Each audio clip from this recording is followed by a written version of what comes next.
شریک رضی اللہ تعالی عنہ اور جنتی پانی۔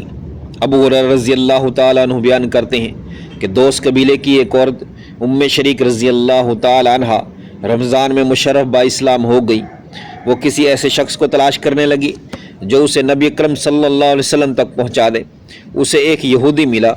اس نے پوچھا، اے شریک، ادھر ادھر کیوں چکر لگا رہی ہو؟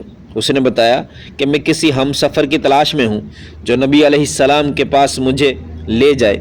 وہ خدا کا دشمن کہنے لگا، آؤ میرے ساتھ، میں تمہیں چھوڑ آتا ہوں۔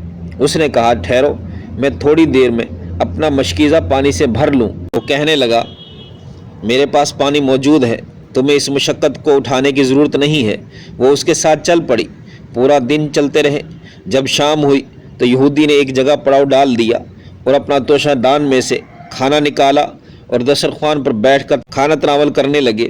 اس نے شریک رضی اللہ تعالیٰ کو آواز دی کہ آؤ کھانا کھا لو۔ شریک نے کہا، مجھے پانی کی طلب ہے۔ وہ بدبخت کہنے لگا، جب تک یہودیت اختیار نہ کرو گی تمہیں ایک قطرہ تک نہ دوں گا۔ اس نے جواب دیا، اللہ کی قسم، ایسا ہرگز نہیں ہو سکتا، میں کبھی یہودیت قبول نہ کروں گی۔ اللہ نے مجھے اسلام کا راستہ دکھایا ہے تو میں کیوں دوسری جانب جھانکتی پھروں؟ یہ کہہ کر اس نے اپنے اونٹ کی طرف توجہ مبذول کی اور اس کا گھٹنا بندھا اور اس کے گھٹنے پر سر رکھ کر سو گئی۔ وہ کہتی ہیں، میری آنکھ ایک ڈول کی ٹھنڈک سے کھل گئی جو کہ میری پیشانی کو چھو رہا تھا۔ میں نے اپنا سر اٹھایا تو دیکھا کہ اس میں سے دودھ سے زیادہ سفید اور شہد سے زیادہ میٹھا پانی پینے والی چیز تھی۔ میں نے پیٹ بھر کر پیا اور خوب سیر ہوگی۔ اس کے بعد اپنے مشکیزے میں اس کا پانی چھڑکا اور اسے تر کر لیا اور اسے بھر لیا۔